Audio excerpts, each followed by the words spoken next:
ప్రజా తెలంగాణ టీవీ న్యూస్కి స్వాగతం. నిరసనలు తెలిపేందుకు అవకాశం ఇవ్వండి, పోలీస్ కాళ్ళు మొక్కిన నిరుద్యోగి.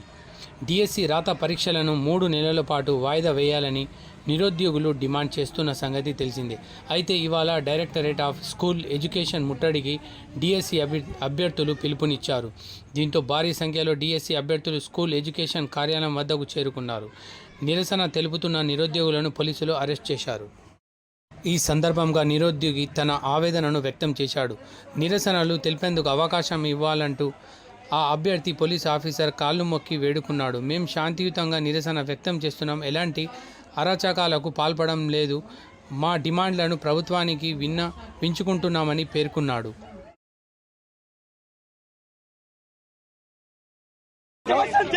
అవకాశం ఇవ్వండి అనేసి పోలీస్ డిపార్ట్మెంట్ కి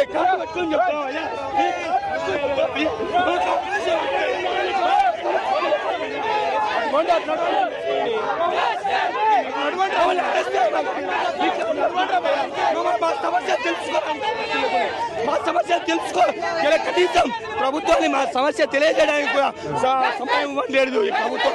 దీనికి కాంగ్రెస్ ప్రభుత్వం కంటే టీఆర్ఎస్ ప్రభుత్వం 100 రెట్లు ఇప్పుడు మీ మీద ఎందుకు స్పందిస్తారు? అది ప్రభుత్వం యొక్క నిర్లక్ష్యం.